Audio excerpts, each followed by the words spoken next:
It was an unusually quiet night in Salem, Massachusetts. I, Mike, a taxi driver with years of experience, decided to take one last fare before ending my shift. Just as I was about to head home, my radio crackled with a request for a pickup in a rarely frequented area at that hour. Despite wanting to finish early, the promise of a good fare made me change my route to the meeting point. Upon arrival, the scene looked like something out of a mystery novel. Streets bathed in the yellow glow of streetlights, long shadows stretching across the asphalt, and a silence that was almost tangible. The need for extra money drove me to accept this last ride. I found a woman standing alone, dressed in a long black cloak, waiting under the dim light of a street lamp. Her presence exuded a seriousness that contrasted sharply with the usual nighttime joviality of passers-by. She entered my taxi without making a sound, carrying an air of mystery that made me question the wisdom of my decision. However, curiosity and necessity pushed me to continue, attempting to start a conversation to break the ice and dissipate the tense atmosphere that had formed in the car.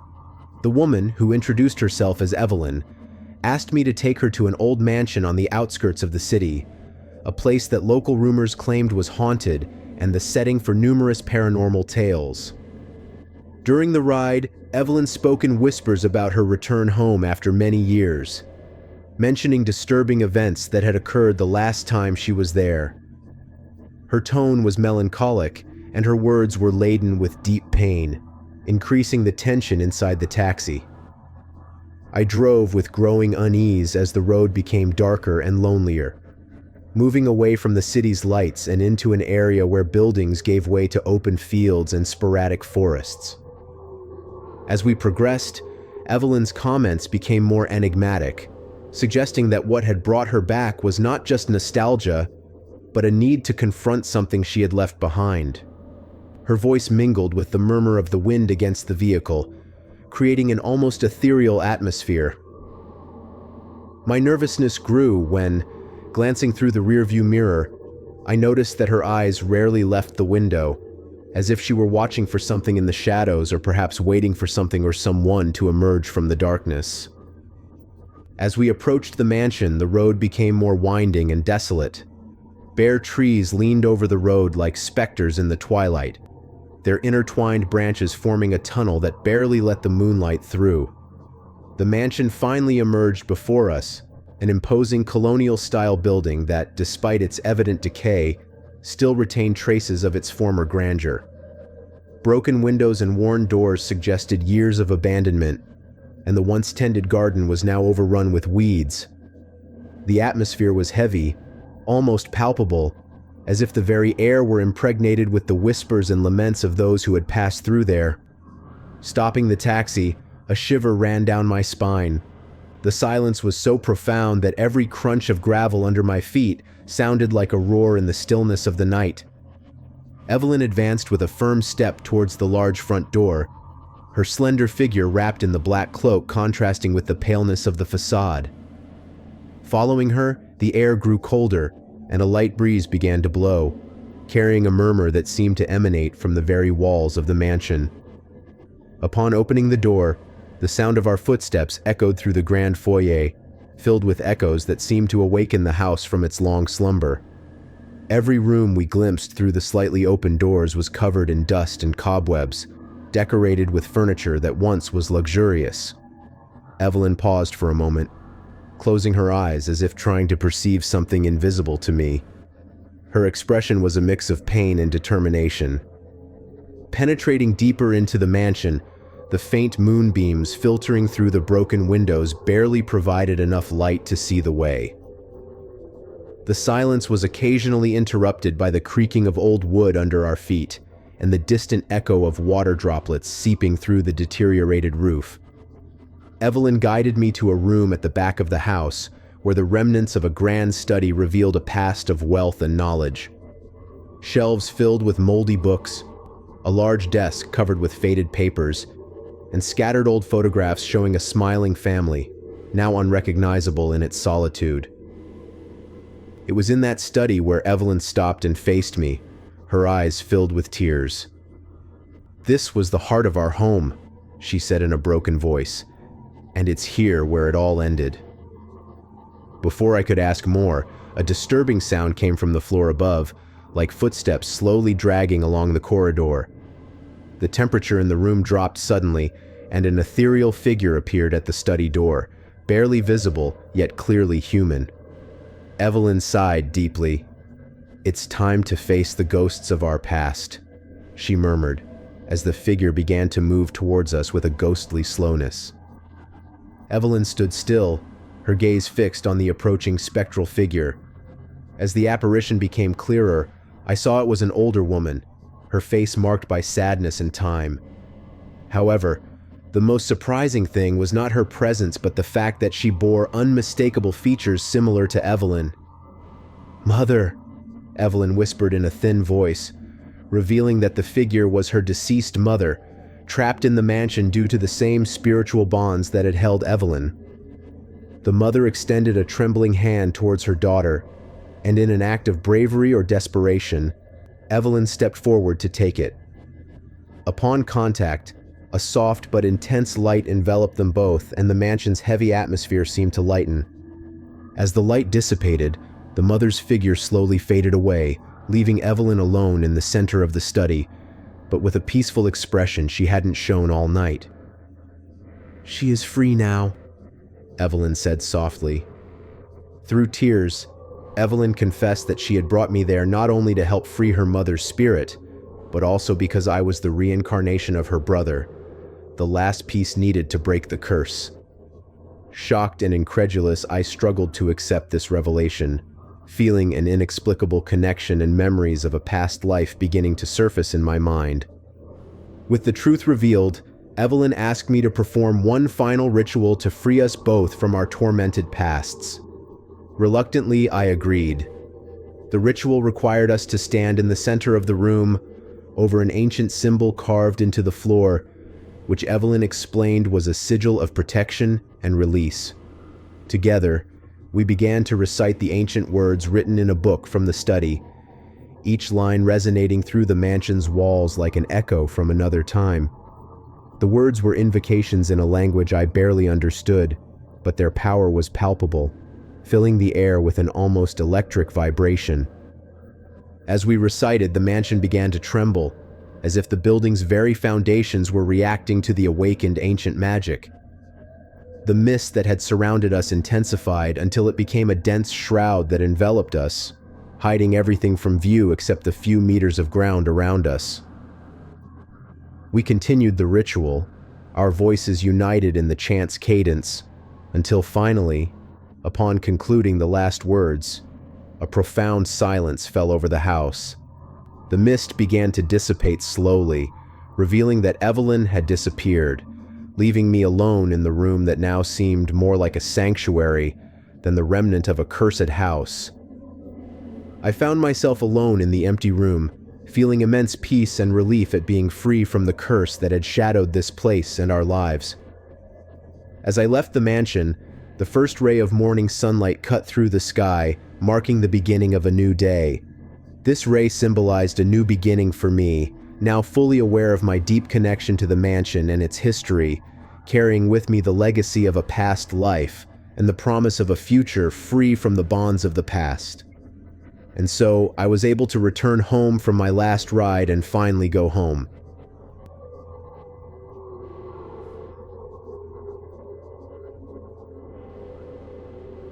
I'm John, a taxi driver with 23 years of experience driving through the historic and mysterious streets of New Orleans, Louisiana. That night, after a long and exhausting shift, I received a request to pick up a passenger in a rarely frequented and notoriously eerie area near the old tunnels of the town. New Orleans is known for its legends of restless souls and ghosts, and the place where I was to pick up the passenger had an especially sinister reputation. The atmosphere was somber. Mist swirled around the cobblestone streets, and the streetlights emitted a dim glow that barely penetrated the darkness. The echo of my footsteps and the murmur of the wind between the old buildings sent shivers down my spine. Despite my desire to finish early and leave, The promise of a good fare and curiosity about who would be waiting in such a strange place made me decide to accept the ride. Upon arrival, I found a young man, about 30 years old, with a nervous look and a large suitcase beside him. He hurried into the taxi, glancing around as if expecting to see something or someone. The way he gripped the suitcase, his knuckles white, gave me the impression that it contained something valuable or dangerous. During the first few minutes of the journey, the silence inside the taxi was oppressive. I tried to start a conversation to ease the tension, but the man only responded with monosyllables, his attention divided between the window and the suitcase beside him. Every time we passed through a tunnel, the headlights briefly illuminated the stone walls, casting shadows that seemed to move on their own. My curiosity grew along with a sense of unease, wondering what this man was carrying and why he seemed so scared. As we drove through the winding, dark streets of New Orleans, a strange feeling began to invade the taxi. The underground tunnels we passed through, with their cold, damp stone walls, reflected eerie shadows that seemed to move on their own. The tension became more palpable with each minute, and the passenger remained silent, increasing my discomfort. Every time I glanced in the rearview mirror, I felt something was off, as if an invisible presence was moving in the back seat's darkness. Out of the corner of my eye, I saw a shadowy figure sitting next to the passenger, a woman in a dirty white dress with disheveled hair covering her face. A chill ran down my spine, and my heart pounded. When I looked directly, no one was there.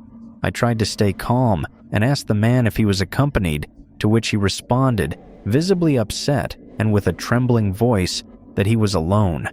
The tension in the air was palpable, and each minute felt denser and more macabre. The atmosphere in the taxi became oppressive, and I felt that something sinister was with us. To try to alleviate my growing anxiety, I turned on the radio, but only static was heard. Every time we went around a sharp curve, the shadow seemed to reappear in the rearview mirror, disappearing as soon as I tried to focus. The road seemed to stretch indefinitely, and the historic buildings of New Orleans turned into threatening silhouettes under the moonlight. I wondered who my passenger really was and what connection he had with that spectral presence that seemed to follow us. We finally arrived at the hotel, an old and majestic building perched on one of New Orleans' historic streets.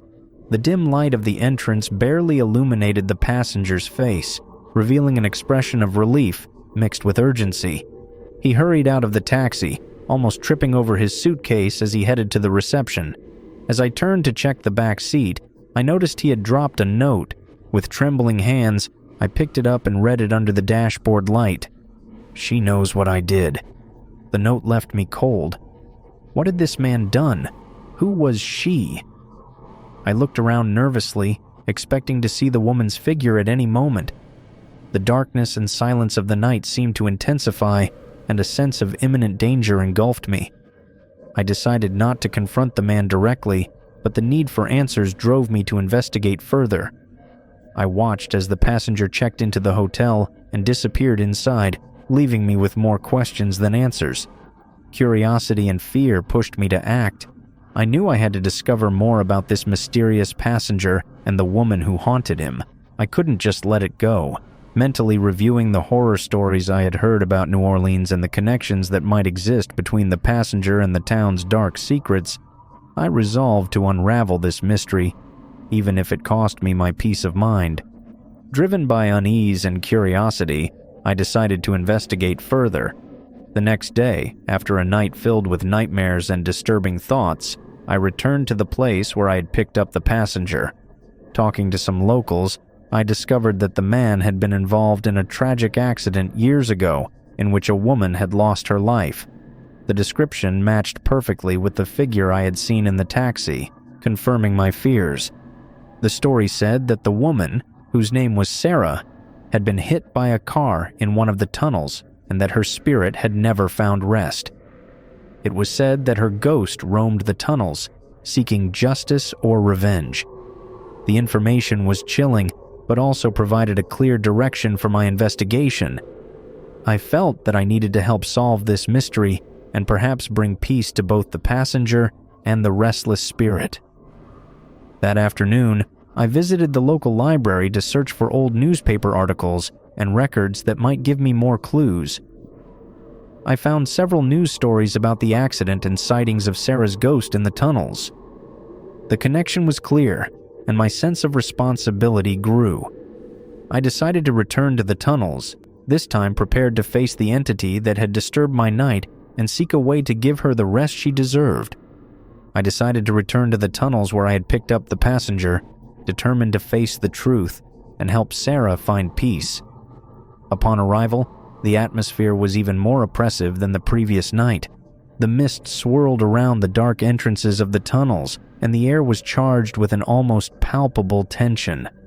I felt a presence watching me from the shadows, a gaze that penetrated to the core of my being. With my heart racing, I advanced toward the tunnel, determined to uncover the secret that had tormented that passenger and the woman. As I ventured deeper into the tunnel, the beams of my flashlight cast long, trembling shadows on the stone walls. Suddenly, I heard a soft whisper, almost inaudible, that seemed to come from everywhere and nowhere at the same time.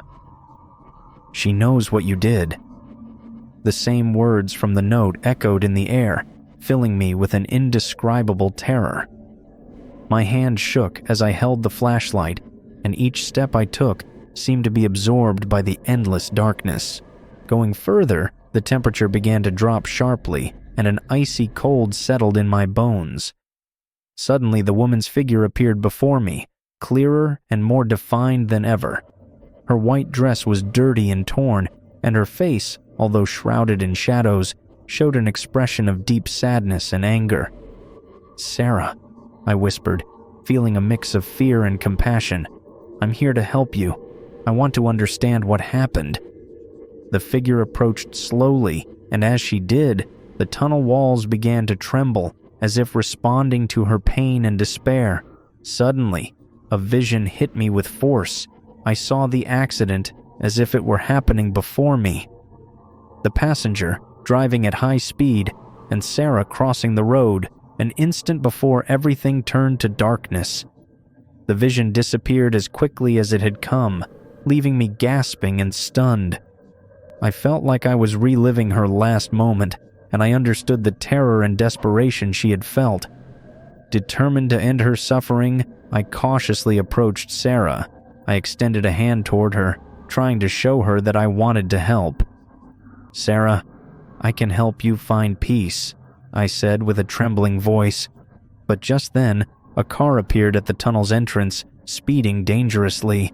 The driver, distracted and unaware of my presence, hit me violently, throwing me to the ground with brutal force. I felt a sharp pain run through my body, and darkness began to envelop me. I woke up in the hospital with bright lights and the constant sound of medical monitors. I tried to move, but a sharp pain stopped me. Looking down, I saw that my legs were immobile, covered in thick bandages and casts. The doctor explained that the impact had caused irreparable damage to my spine, leaving me paralyzed from the waist down. The reality of my new life in a wheelchair hit me with an emotional force as devastating as the physical accident. As I processed my situation, I couldn't stop thinking about Sarah. I had tried to help her, but now we were both trapped in an endless tragedy. Every night, the memories of her face and the sensation of the car approaching returned to my mind, mixing with the frustration of my paralysis. I felt that fate had trapped me in a cycle of suffering similar to hers, and the guilt ate away at me. Over time, I accepted my new reality and decided to use my experience to warn others about the dangers of New Orleans tunnels. However, Sarah's figure never left me. Every time I closed my eyes, I saw her face, heard her whispers, and felt her pain. My attempt to help her had cost me dearly, but it had not ended her suffering. In my mind, I still heard those words, "She knows what you did," reminding me that sometimes the desire to help can lead us to our own abysses. I really hope you enjoyed this tale. It gives me great pleasure to share these stories with you. Please leave your thoughts and experiences in the comments section. It will help my future development. If you like the video, don't forget to hit the subscribe button. Thank you very much, and I hope to see you again in the next video.